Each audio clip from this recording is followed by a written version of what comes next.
Olá pessoal, bem-vindo a mais um vídeo. Para quem não me conhece, Inês Bezerra, e hoje vim contar uma história bem interessante, mas não é um conto, é uma história pessoal, uma experiência vivida com os meus pequenos. Como eu digo, eu cuidei muito de criança, até os meus 20 e poucos anos eu cuidei de criança, cuidei dos meus sobrinhos e vivi experiências incríveis com os pequenos que eu amo de paixão. Não é à toa que eu fui buscar uma formação de professora que eu amo, e essa história que eu vim contar para vocês aconteceu com uma pequena que eu amo de paixão. Hoje já é uma mulher, já é mãe, mas continua sendo aquele olhar de afeto profundo, de amor muito grande. E essa história aconteceu com ela quando ela era bem pequenina, 2 aninhos e qualquer coisa. Naquela fase da criança, gente, que ela é muito esperta para nos tocar terror, né? Para inventar coisas para nos tocar terror, para nos deixar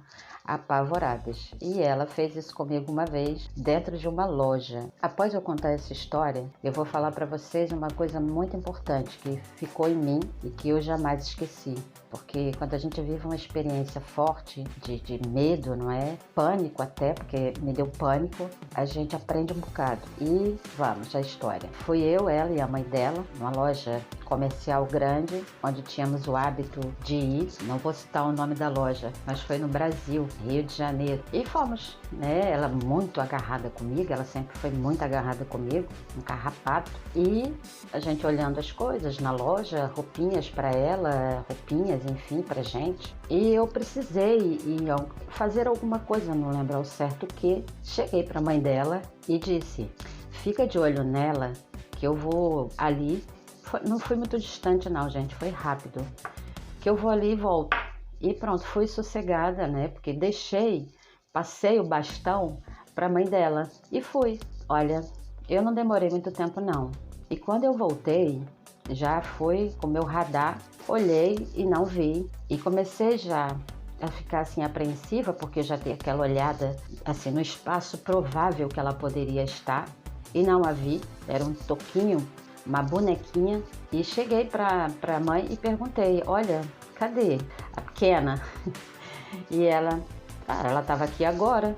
Gente, eu falei: não, mas eu não tô vendo ela. Ah, ela deve estar por aí. Olha, já começou meu coração a bombar, já preocupada. Porque eu comecei a olhar em tudo que era a volta da loja para tentar ver aquela cabecinha lourinha. Meu Deus, que era tudo que eu pedi a Deus para ver e eu não vi. Gente, eu comecei a ficar apavorada. E comecei a olhar, andar pela loja e comecei a perguntar: olha, vocês não viram a menininha lourinha? Não vimos não. Misericórdia, meu coração começou a disparar, eu comecei a entrar verdadeiramente em pânico, porque, gente, dá um medo desesperador.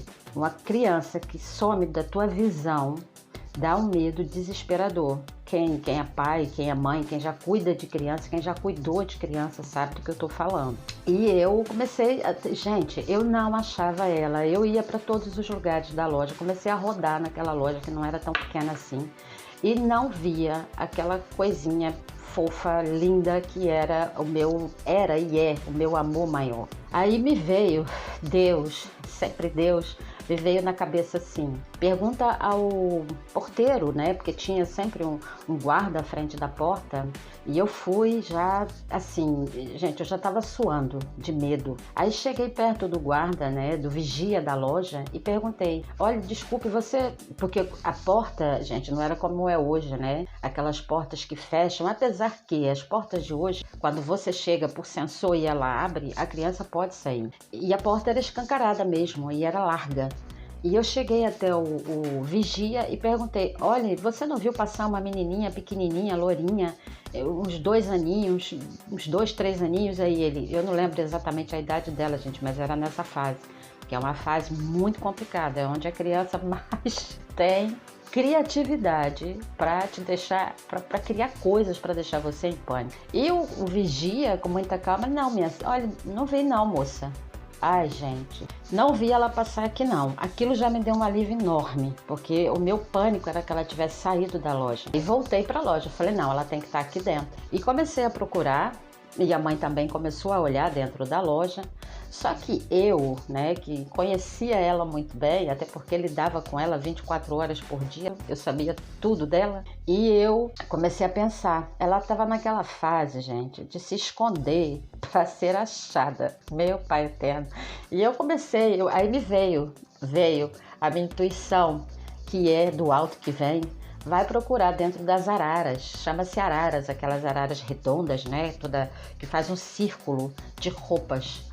E, gente, eu comecei a olhar por baixo para ver se eu vinha aquele pezinho, né? E uma coisa, oh meu pai, Deus é fabuloso. Ela era terrível, ela não gostava de andar calçada. E quando ela chegava em algum lugar que ela se sentia confortável, não importava aonde era, ela tirava os sapatinhos. Foi a minha sorte. Eu agradeci a Deus o hábito dela de aonde chegar, o que obrigava para ela não tirar o sapato. Naquele dia eu agradeci imensamente a Deus, porque eu comecei a olhar nas araras, era uma loja muito grande, e eu vi um sapatinho perto de uma arara, daquelas redondas. Quando eu olhei, eu falei, ai meu Deus, minha Nossa Senhora, obrigada. Cheguei perto da arara, quando eu abri, ela com a cara mais linda do mundo, eu quase tendo um piripaque. E ela com a cara mais linda de mim. Achou! Ai, gente, olha, eu não sei se eu não briguei com ela, claro. Eu peguei ela no colo, gente, mas eu tremia já. Eu já tava tremendo, porque o medo já era muito grande. Abracei ela e ela, achou, Inês. E eu falei, pelo amor de Deus, não faça isso, não. Não desapareça assim, não. Brinque dentro de casa, não brinque na rua assim. E pode passar uma pessoa que não seja eu nem a sua mãe e pode levar você.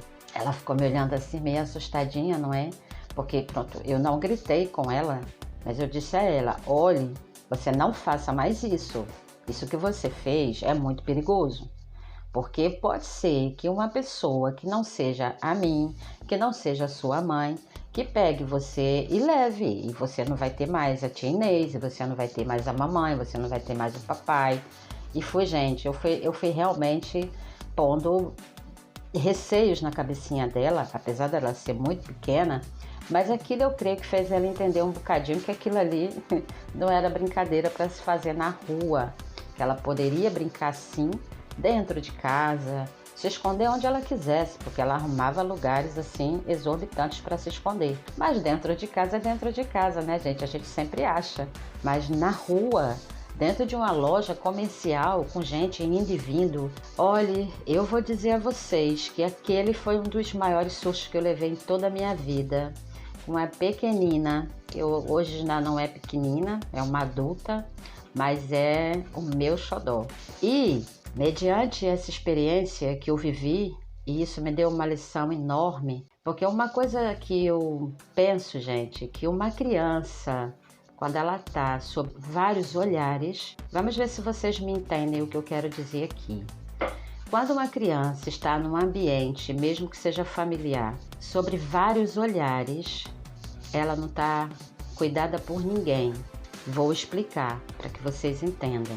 Uma criança que está numa festa de família, um exemplo, numa casa que tenha riscos, escadas, piscinas, não importa, porque muitas coisas para a criança é risco, porque ela não sabe, ela não tem discernimento para perceber o que é risco e o que não é risco. E várias pessoas daquela família, aquela criança pequena que ainda não sabe se proteger. Ah não, ela tá aqui, tem tios, tem tias, tem amigos, tem pai, tem mãe, tem todo mundo. Se não tiver um olhar só sobre aquela criança, ela tá em risco. Você sabe o porquê disso? Porque um confia no olhar do outro, que confia no olhar do outro, que confia no olhar do outro, e no final das contas, ninguém olha. E isso é extremamente perigoso e extremamente importante que se saiba isso. Porque se uma criança, ela tem que estar em qualquer ambiente, sobre o olhar principal de uma pessoa só, porque aquela pessoa vai tomar para si a responsabilidade sobre essa criança e é menos provável que alguma coisa aconteça a ela, porque criança, como diz, e é verdade, a criança ela cega a gente, ó, num estalar de dedos, ela faz alguma coisa, ela apronta alguma coisa que você fica assim, aparvalhado, tonto, que você não sabe como nem porquê, mas aconteceu. E uma das coisas mais importantes referente a essa minha experiência é que, não, esteja eu onde estiver com ela, eu sempre vou olhar ela, porque olhares diversos não foca nada. Não, pela confiança, não é por maldade não, é pela confiança. Ah não, mas tinha fulano, tinha beltrano, tinha ciclano, tinha pai, tinha mãe, tinha tio, tinha primos, tinha todo mundo. Mas não tinha uma pessoa que verdadeiramente focasse o olhar sobre aquela criança. Que, claro, geralmente uma criança, ela é mesmo mestre, ela é mesmo muito esperta para criar situações e se meter em situações que a gente nem imagina. E eu tenho muitas outras histórias, mas que essa foi uma das principais que eu achei importante vir contar. É uma história da minha vida, de quando eu cuidava dos meus pequenos, que hoje já são todos adultos, mas essa me deu uma lição muito grande e de muito receio para cuidar, né? Para ter um olhar focado. E se você é uma pessoa que tem um filho, ou se você é uma babá que cuida de criança, ou se uma criança está com um pai, está com uma mãe, com uma tia, gente, não importa. Onde quer que essa criança esteja, pode ter milhares de pessoas, mas que apenas uma pessoa, um olhar, foque sobre ela, porque com certeza ela terá muito menos riscos.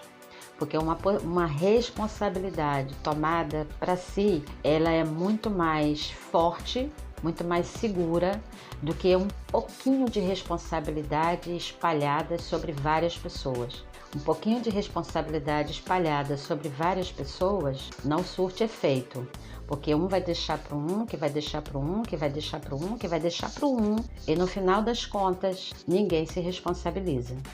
E quando acontece uma coisa grave, quando acontece um acidente, aí acontece a pior de todas as coisas. Porque você não olhou, porque eu achei que você estivesse olhando, mas você devia estar olhando. E isso, gente, é o pior dos resultados que pode acontecer numa situação dessas.